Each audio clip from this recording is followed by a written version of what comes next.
Mrs Sharma, कहां से ली आपने ये साड़ी? बहुत प्यारी लग रही है। अरे गुड्डू की मम्मी, कैसी हैं आप? वो 18 नंबर फ्लैट वाली आजकल कहीं नजर नहीं आ रही, कहीं तबीयत तो खराब नहीं हो गई?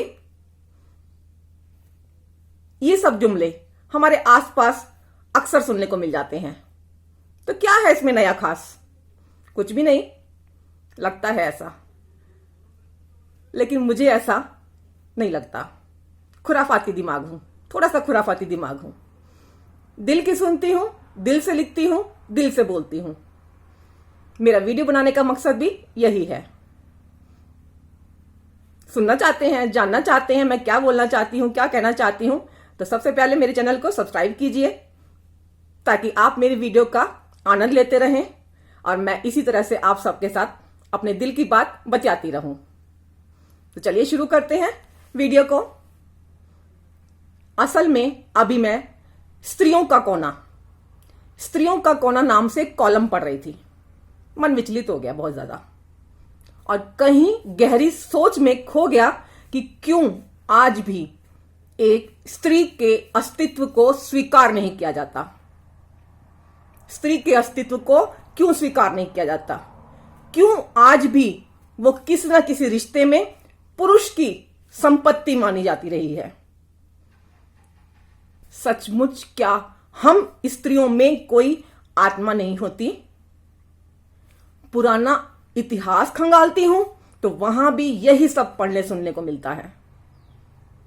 और आज भी बहुत हद तक स्त्रियों को अपनी जागीर समझा जाता है।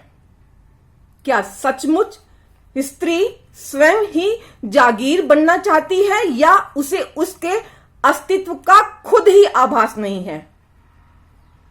यही सब सोचते सोचते मुझे कुछ साल पुरानी अपने ही पड़ोस की घटनाएं याद आने लगी। अपने पड़ोस की घटनाएं याद आने लगी। बात उस समय की है जब मैंने दिल्ली में शिफ्ट किया था नया नया। पहले मैं विद्यालय में शिक्षिका के पद पर थी, लेकिन दिल्ली शिफ्ट करने के बाद मैंने अपना अध्यापन कार्य छोड़ दिया था, तो समय काटना थोड़ा मुश्किल हो गया मेरे लिए। वैसे भी मैं ज्यादातर अकेले रहना पसंद करती हूं, अपने आप को ढूंढती रहती हूं, अपने आप में ही खोई रहती हूं। लेकिन ज्यादा कुछ करने के लिए घर में था नहीं, तो सोचा शाम के समय लगने वाली महिला मंडली की तरफ मैं भी आकर्षित हो गई। कारण वही था कि आखिर ये महिलाएं किस तरह की सोच रखती हैं, क्या बातें करती हैं। पहली बार मैं किसी महिला मंडली को ज्वाइन करने जा रही थी। जल्दी ही मैं उन सब में घुल मिल गई, लेकिन वहां मैंने एक बात नोटिस की। करीब 40-45 महिलाएं शाम के समय एक पार्क में इकट्ठा होती थी। 40-45 महिलाएं, लेकिन उनमें से मुझे एक भी महिला ऐसी नहीं मिली जिसने अपना परिचय अपने नाम के साथ दिया हो, अपना खुद का परिचय दिया हो। एक भी महिला मुझे ऐसी नहीं मिली।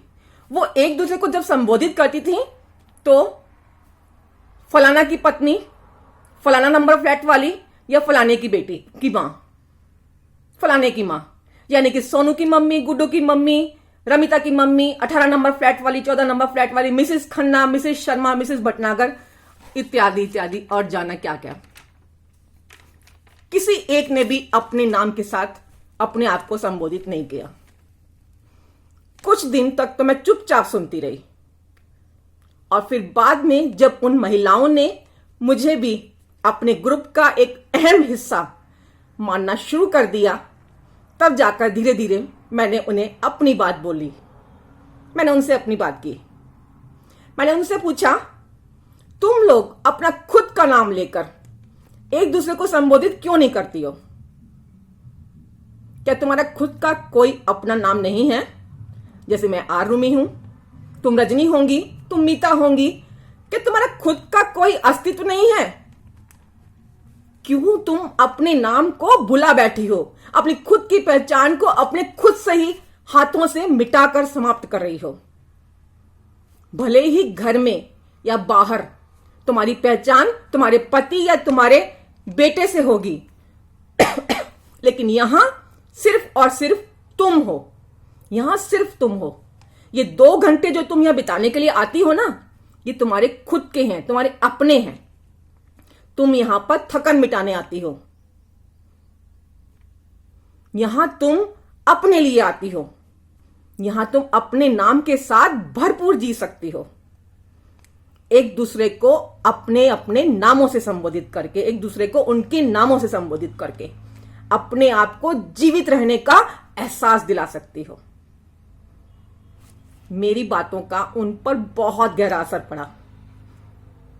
उनमें से एक मुझसे बोली, सही कह रही हो तुम, हमने खुद के नाम को खुद ही कहीं मिटा कर रख दिया है। जब से शादी हुई है, रिश्तों में जैसे हम बंद कर रह गए हैं। बस अब तो हम जैसे मां, भाभी, पत्नी, बेटी, चाची, मामी, मौसी, बहू, ऐसे ही रिश्तों में बंद कर रह गए हैं। अपने पूरे दिन की थकन मिटाने के लिए हम लोग यहां इकट्ठे भले ही होती हैं। आज से हम एक दूसरे को उनके नामों से ही संबोधित करेंगे, उनके नामों से संबोधित करेंगे। मैंने उनकी बात बीच में ही काटते हुए बोला, दीदी भाभी नहीं, दीदी भाभी नहीं, सिर्फ नाम, नाम से एक दूसरे को पुकारो। चाहे छोटे हैं या बड़े, एक दूसरे को नाम से पुकारिए, क्योंकि रिस्पेक्ट दिल से होती है और शब्द अपने आप ही उस रिस्पेक्ट को झलका देते हैं। बस फिर क्या था, बरसों पुरानी पहचान उन्हें जब धीरे धीरे मिलने लगी, मेरे अंदर भी ये देखकर बहुत सुकून आ गया। उन्हें खुश देखकर बहुत सुकून आया मुझे। भले देर से सही, उन्होंने अपने नाम की महत्ता तो समझी।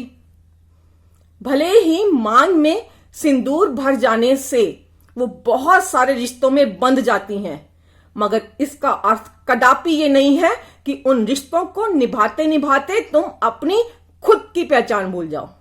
अपनी खुद की पहचान खुद मिटा दो, खुद मिटा दो। कुछ पंक्तियां मैं कहना चाहूंगी। मैं कहीं जिंदा हूं, भारतीय नारी, मैं कहीं जिंदा हूं। कृपया ध्यान से सुनिएगा। हां, मैं भी कहीं जिंदा हूं। हां, मैं भी अपने आप में कहीं जिंदा हूं। आगे ध्यान से सुनिएगा। असल में स्त्री कभी यह घोषणा ही नहीं कर पाई कि मेरे पास भी आत्मा है। असल में स्त्री कभी यह घोषणा ही नहीं कर पाई कि मेरे पास भी आत्मा है।